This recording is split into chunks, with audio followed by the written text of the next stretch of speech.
abasamize bebaka nnyo ku bakazi be bajjanjaba.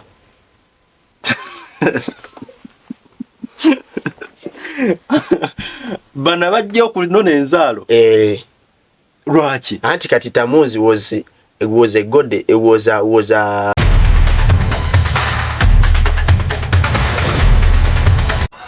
Bali president agenda okufa naye agenda kufa mu nfa ya kyewuunyo. Buno bwe bubonero bw'eddogo kwotegerera nti ekintawanya ddogo. Ireko mu jaketi yange no kasitanja mbala mumanya nti kati ebbugu mulitandise.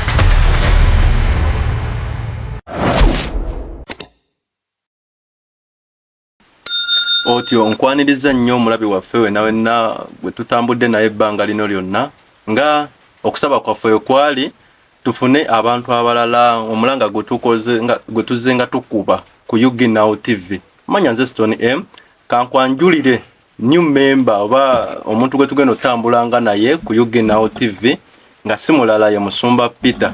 Kale na akyali eyo nga tuna subscribing kwa tulina bangi abajja ne balaba ne mulaba bulabi ne mumala ate kale nga mulaba bulabi naye tubasaba namwe mweyongera okusubscribinga. Musumba Peter kansoke nkubuuzeeko oba kankusabe obuuze ku batulaba.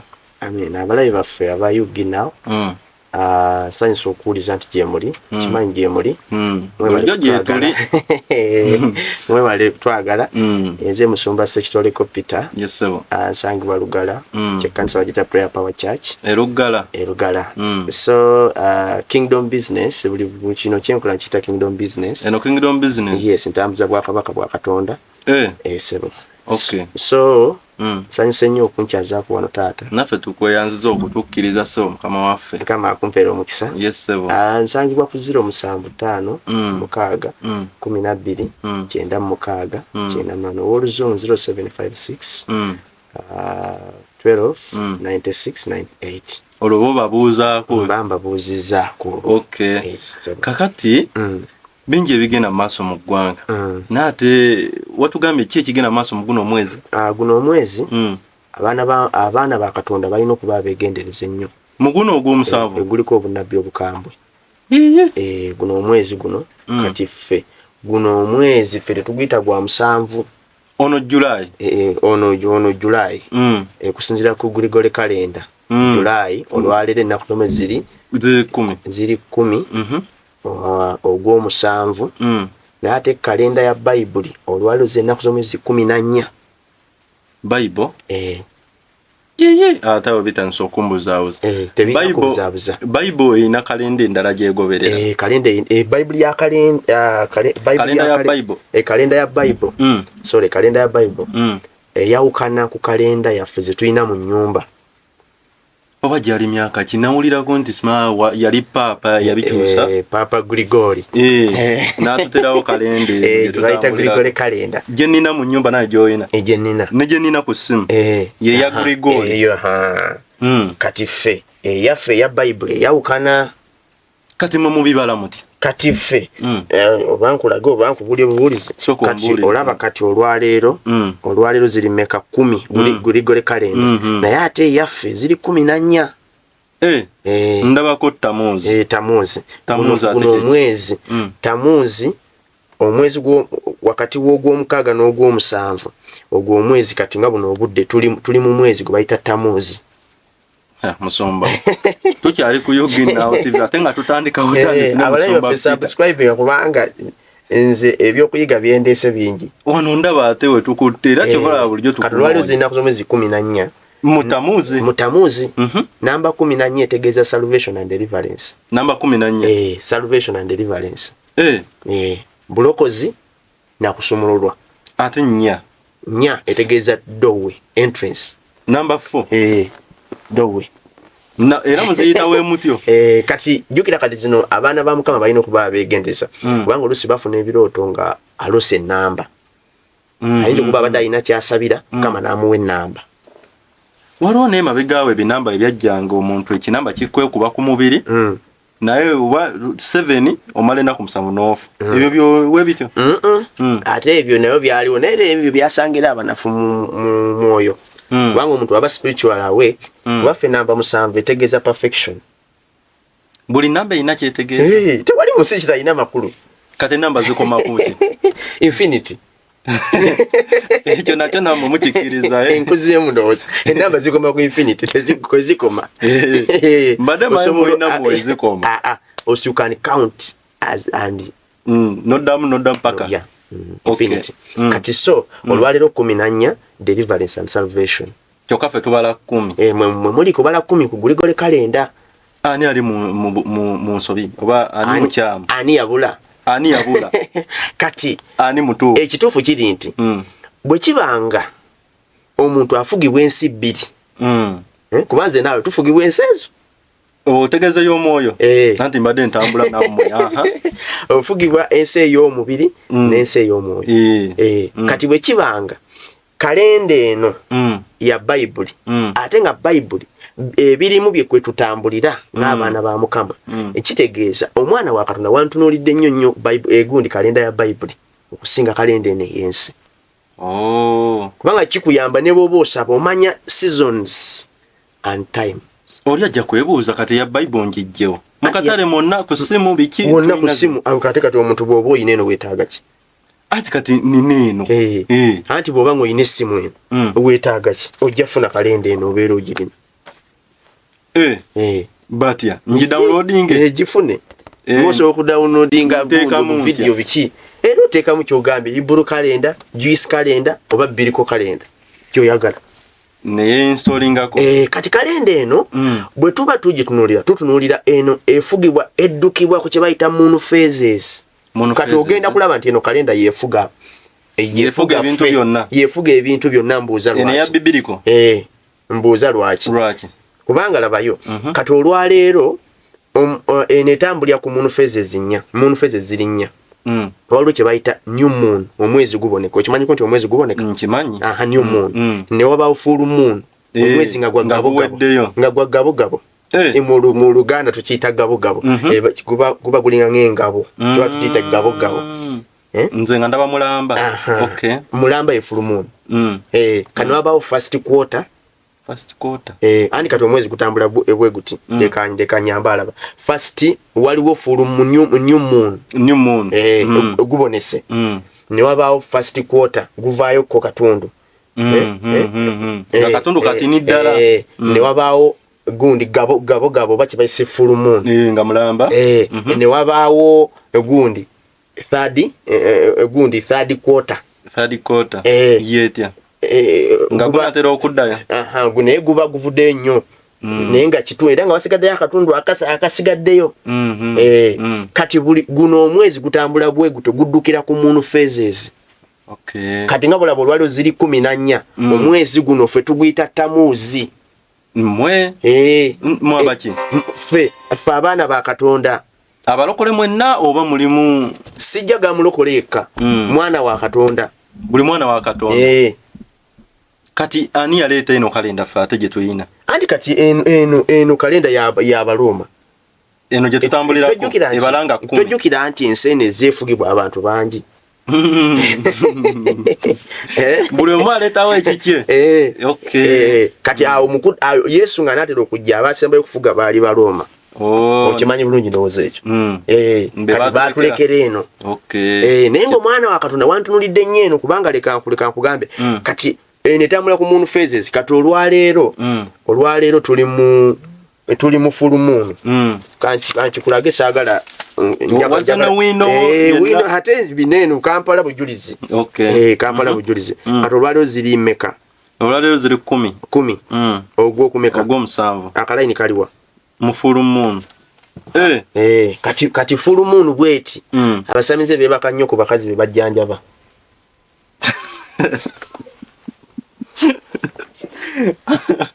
bana bajja okunona enzaalo lwaki anti kati Tamuuzi was a god, it was a god, a god of smology, was a god of fertility. Bwe facilitate eri waggulu kati abaana muka balina okubabegenza kuba kati guno omwezi Tamuuzi guba mwezi gwakuna mu kalenda ya Bayibuli.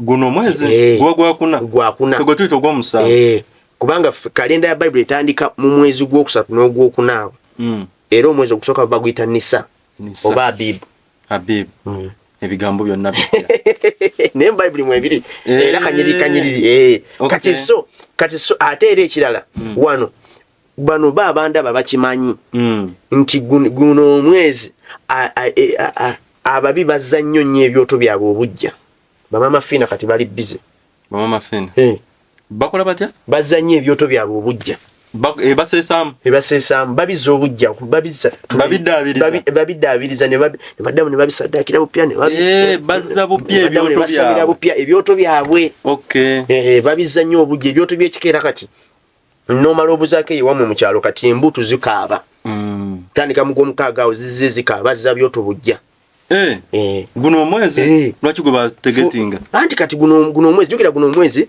erinnya lyokka lye gulina guno gwe mwezi gwokka ogwa Bible nga gulina erinnya lye baagutuuma naye ng'ate lyakisamize Tamuzi omumanyi ava Tamuzi ono bw'osoma lubereberye 18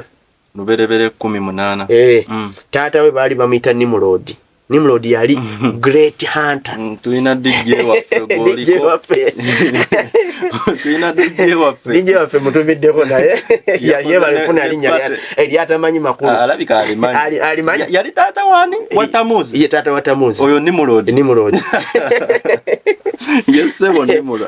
Kati Nimrod yali na mama we. Kati bambi ono omusajja yali great hunter mu Babylonian Empire. Babyloni wajulirako. Babylon nayo yafuga Babylon no by the way yafuga okuva wano mu Ethiopia wano mu Africa mpaka Buyindi aba Babylon awo na wali wabo aba Babylon awo na wali wabo era chola bawo na wali onyo obusamizi mu Buyindi obusamizi obuli eyo buli omwali bayina bakatonda we bali nnyo bayina bakatonda bayina factory ekola bakatonda omuntu omusanga ina bakatonda mwenda era mu Buyindi bobulya ku Yesu they laugh. Oh, you want us to take Jesus? I take Jesus as one of the gods that I have. Nga ina Shiva we. Kuba tegera ba Shiva. Kati nkomye kuki? Okomye kuki? Ngambye Nimrod. Tubade ko Nimrod yali muyizi wa amaanyi. Kati taata wa gundi Watamuzi. Kati mama we bali bamita Semiramis. Ebita mita Semiramis. Semiramis. Abembe mita ono ye yali mama we. Kati omusajja n'afa. Bwe yafa ne bamutema ne bamwokya. Nimrod ne bamwokya. Evule ne baliwo ensi yonna. Babylon. Kati mukyala gundi bali tambuza ne bali mansa yali great hunter yali wamaanyi nga wali yanyeenya nga bagoberera ki anti bagezaako okulekawo entiisa nti waali kale kyebakola ne bamukwata ne bamansa evvu lyonna mukazi we Semiramis n'avaayo n'agamba nti Nimrod wayitawo ebbanga ttono n'azaala omwana gwe bayita Tamuzi. N'agamba mutango nali lubuto lwa Tamuzi. N'agamba nti ono kwe kuzaalibwa kwa Nimrod. Bayita incarnation nti yebbulu to incarnate kwebbulula tugeze nti oyinza bayina enzikiriza abantu beddawo bali bayina enzikiriza nti omuntu osobola okufa n'obbulukira ate muntu omulala oba mu nsolo oba mu kimera ekyo wakiwulira ekyo nakati munkiwulira incarnation reincarnation kati bagamba abamu tetufa ofa no gugulukira mu kintu oba kisolo oba ki kati so kwe kyava kati oyo n'agenda akola ki n'agenda azaalibwa bwe yazaalibwa ne bagamba ne batandikawo enjigiriza nti ono ye kati agenda kukiikirirwa kye bayita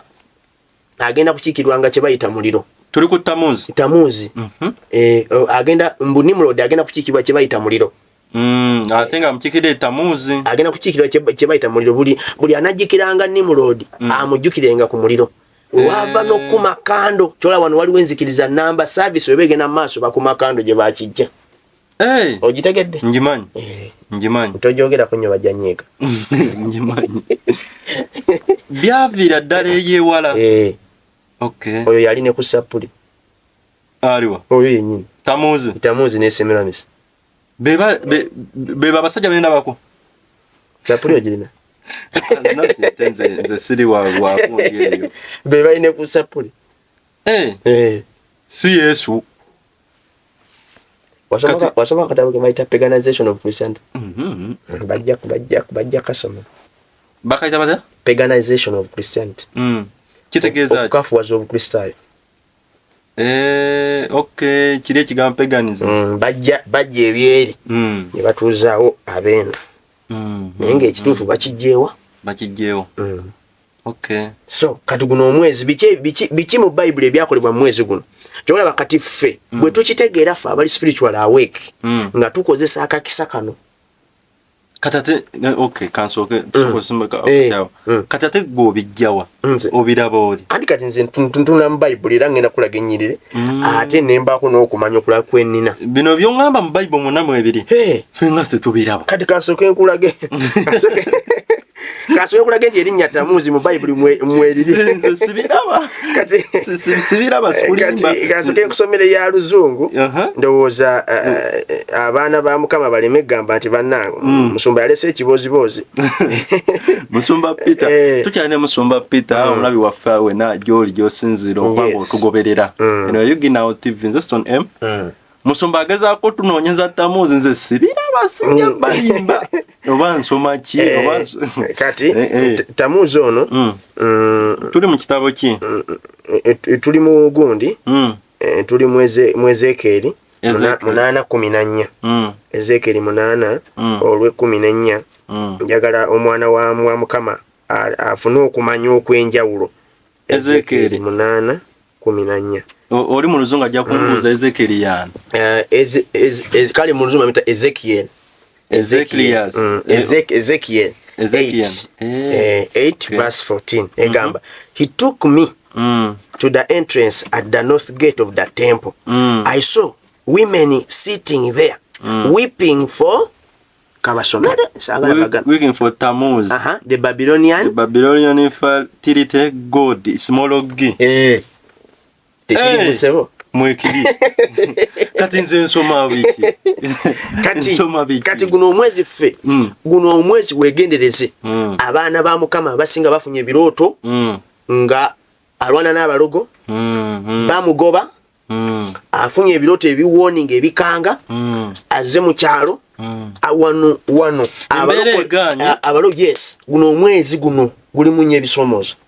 Obudde njagala kubuuza kati ngo ojjoba weetegereza obudde bwakedde kuziba oba wakirabye ndowooza nti ki ekigenda maaso mu nsi embeera y'obudde kiki. So guno omwezi gulimu nnyo ebisoomooza kubanga kati era ate bw'osoma gwe mwezi Yoswa bwe yalagira enjuba n'omwezi ne biyimirira. Enjuba n'omwezi ne biyimirira mu mwezi guno. Lwaki era guno gwe mulundi ogusoose okubeerawo kiki? Kati guno omwezi andi guno omwezi guliko nnyo omwana wa Mukama bw'oba ogutegere n'oyimirira kubanga kiki kino kyenjagala okulaga kiki kino. Bible egamba nti temulimbiranibwa Sitaani ng'abatamanyi nkweze. Gwe guno omwezi omwana wa Mukama gw'olina okuyimirira n'omanya guno omwezi gubamu nnyo ebisoomooza gwe n'obitebuka n'obibuuka n'oyimirira. N'oyimirira kubanga Sitaani atya nnyo omuntu alina amazima. Sitaani ayagala nnyo omuntu ali green. Ante buli omuntu abeera tali steady ge mazima. Kati yensonga lwaki kati Yugi muleese okumanya eribbo. Abantu bafune okumanya bategeere.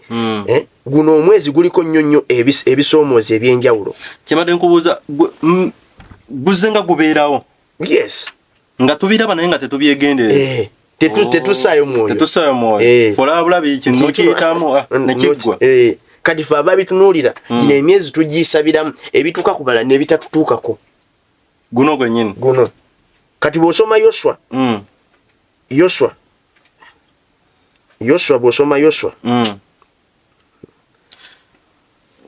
bw'osoma Yoswa meka? Yoswa ekitabo kya Joshua. Yoswa 10. Bw'osoma Yoswa 10. Kyeka tumala okubikkulayo Yoswa 10. Omulabi waffe twagala tuleete ennyiriri zino oleme kugamba nti kintu tufumba kifumbe. Yoswa 10:12. Njagala kulaga. Awo Yoswa n'agamba Mukama ku lunaku Mukama lwe yawaayo Abamooli be balabe ba Isirayiri. Abamooli. Mu maaso g'abaana ba Isirayiri n'ayogera mu maaso ga Isirayiri nti enjuba eyimirire ku Gibeyoni naawe omwezi ku kiwonvu Ayaloni enjuba neeyimirira omwezi ne gulinda jukira enjuba tesobola kujja mu mwezi gukyali enjuba era bagamba enjuba bwejja omwezi nga gugenda mwaba Bible mubiraba mu ngeri ndala nafe abayiseeko mu class tubiraba mu ngeri ndala batugamba ensi yeetoloola bino biri wamu kati waliwo rising and setting kati mu luzungu ndoza kyendali kunyonde nti singa enjuba ebadde esetinga bwebe badde ebulirayo ng'ate gwe omwezi guvaayo kituufu kubanga omwezi mu buliwo tegwaka enjuba yeyaka yes ekyo namwe mukikkiririza esayansi ne Bible bitono byetu contradicting naye ng'ebisinga tukwatagana kati so enjuba neeyimirira omwezi ne gulinda okutuusa eggwanga bwe lyamala okuwala n'eggwanga ku balabe baalyo ekyo kyawandiikibwa mu kitabo kya Sayeri enjuba neerinda wakati mu ggulu n'etayanguwa kugwa olunaku ng'olunaku olulamba kati so wano ayimiriza obudde kakitegeeza kiki kyengeza okulaga mwana wa Mukama mu mwezi guno bw'oba otegeera amaanyi g'olulimi osobola okulukozesa Mukama n'akuwulira bwentandika okusaba ng'otegeera amaanyi g'olulimi mu kiseera kino olaba ndowooza kati Joshua agambye enjuba ekola etya eyimirire enjuba eyimirire neeyimirira omwezi gulinde ne gulinda obudde ne bulawo okuziba mpaka bwe yamala okuba abalabe nkitegedde obweda kyonyonyola kwegamba yayogera bwogezi maanyi ga lulimi guno omwezi gulimu bingi omubi asobola okuguyimiriramu ogukozesa kyengezaako balaga naye naawe omwana wa Mukama osobola okuguyimiriramu n'obyetangira ate n'olangira obwakabaka bwa Sitaani n'obulangirako omuliro guno ogwattamuuzi ate era guno gwe mwezi abaana ba Mukama abasinga we backslidingidde ne badda emabega olinaako obulokole olinaako wakatonda naganze ebyakano nabikoobi kanzireyo mu kusamira nga bwolaba nti Joshua bwolaba nti Musa yaleka Alooni yali muganda we kati ono yali omwogezi wa Alooni yaleka Alooni n'abantu yagenda okudda nga Alooni akoze akayana ke basinza ng'akoze ebibumbe ng'akoze akayana Alooni yakakola anti era ye yakulemberamu Alooni mbadde manyi bano bamuwakanya kuba kasitola ako nga balinda oli nga tajja ate ngono bamubanja kiki tuba tusinza kati ne bamujjuka babe bamusinga namba ndowooza oba bamusinga businzi andi kati omukulembeze kankugambe omukulembeze yenna aba alina amaanyi eddoboozi ly'omukulembeze livuga kati bw'osalawo gwe ne wekkakkanya baba bajja kusinga kati yalina okuluŋŋamya okubalaga ekituufu kati abantu awe bakoye ne batandika okusinza akayana bw'osoma kuva 3:19 kuva Exodus 3:19 3:19 sorry awo olabira nga basinza kati guno omwezi olina okulaba abaana ba Mukama nga bavudde mu bya Katonda nga bazzeeyo eri ewaffe ng'alaba abikoye ate bino birwawo tebirwawo yeetaaga kubitegeera andi kati Katonda okumanya n'okutegeera kitundutundu mu bulamu obw'okuyamba omuntu okusumulwa okumanya n'okutegeera kitundutundu mu bulamu obw'okuyamba omuntu okusumulwa omuntu yeezuula atya andi kati omuntu alina kunoonya mazima amazima ge gajja okumuleetera okwezuula omuntu alina kunoonya mazima abantu banoonyeza amazima kiringanga story ejjafaananako bano abagamba mbunze nakeeranga tunda kabalagala kati ndi mugagga nina ebizimbe naye omanyi abantu abatunze kabalagala mu kibuga awo emyaka n'emyaka kyengezaako tegeeza omuntu asabye omuntu agezezaako okwezuula kati bambi ayinza okugezaako ne bigaana n'agamba lwaki sigezaako n'eri okitegedde endowooza kati omuntu ye omuwa magezi ki akoze atya obutagwa mu nsobi y'abano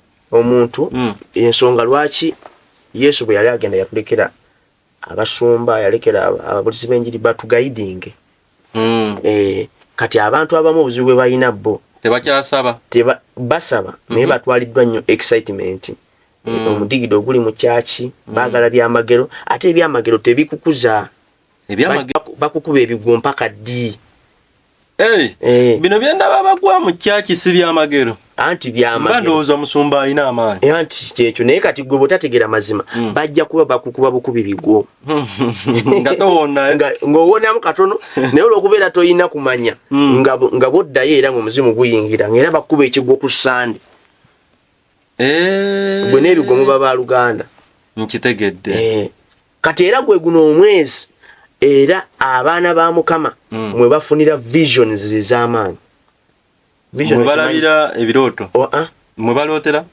okulabisibwa okwolesebwa kuba Katonda ayogerera mu ngeri nnya ayogerera visions dreams the word ekigambo and people omuntu najja nagamba omuntu asobola okujja nagamba munnange muganda wange lero tosula mu nju nalose kino ne kino abeera Katonda aba ayogedde okuyita mu ye ng'oli yakuloose ng'alina kyakuwa amagezi gakuwa naloose Mukama agambye okole bwoti oba nagamba mpulira kindi ku mutima kola bwoti Katonda ayogerera mu ngeri nnya kati gwe guno omwezi Mukama waayogerera muki mu visions ninga bitanso tutiisa biti ate lwaki gwe guneera gwe guno omwezi omwana wa Mukama nga yagutegedde gulimu nnyo obubaka gulimu amafuta n'ekyetaaga gutegeera ekintiisiza kiri kimu ogamba gwe mwezi omwana wa Mukama gwe yanditegedde naye ate ndaba n'ebikolobero ate mu bisinza okweyongera anti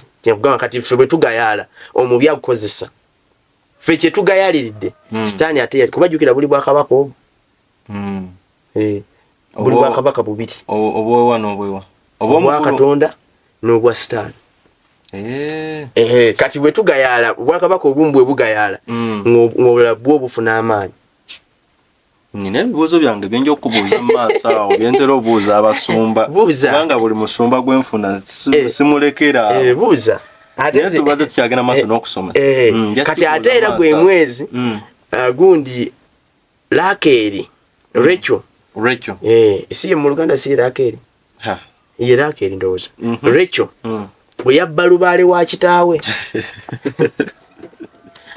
ogulidde mu Bible ate kati jjukira ate nakugambye nti guno gwe mwezi bwe bazza obupya ebyoto byabwe ababi nzijukira kati omwana amubbye kati muno kankubulire tuyina omwana wa Mukama olina okuyimirira era ng'osaba tewerabira okuzikiza ebyoto byewamu kuba wano we becoming more active ebyo ebyoto ebyabasamize birina amaanyi kadde kanono nkubulire guno omwezi abantu abasinga baloose nnyonnyo emizimu kawula omumanyi emizimu yes muzimu naye basically ekawula ayina ebintu byakola alota yegatta n'agasajja yegatta n'abakazi ebintu abasumba byemutera okwogera kati guno bw'otayimirira jukira olwedde gumaaki guno omwezi kutambula ku Moon Phase naye Moon Phase eri muno gwe mwezi efulumu gwe mwezi gw'egabogabo ye gabogabo full moon kati kawula agolokokera nnyo wano kawula muguno kawula ogambye gwe musambwa ngambye gwe mwoyo kyekizimu omuntu naye lota nga kimukozesa yegatta nakyo gwe guno omwezi ebirooto ebyo mubisingira nkifuna kati omwana wa Mukama ayina okusaba kati nagambye kira gundi visions Ezekiel emu egamba awo lwatuuka mu mwezi ogw'amakumi awo lwatuuka mu mwaka ogw'amakumi 30 mu mwezi ogwokuna nage guno mpozi mwezi gwakomeka guno mwezi gwakuna kusinya ku kalenda ya Bible kusinya ku kalenda era baguyita Tamuzi ku lunaku olw'omwezi ogwokutaano bwe nali mu basibe ku mabbali g'omugga Kebali eggulu ne libikkulirwa n'endaba okwolesebwa kwa Katonda owulidde wano guno omwezi eggulu bwe libikkuka guno omwezi era yenna ayina kyabuuza nga Mukama abadde tayogera guno gwe mwezi mwalina okusabira ogwa Tamuzi musumba kansooka enkuumuzeemu omulabi waffe ali eyo tukyalina musumba Peter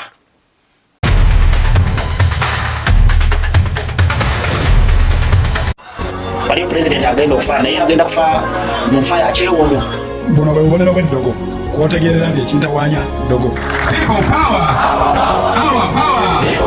Ireko mu jaketi yange no kasitanja mbala mumanya nti kati ebbugu mulitandise.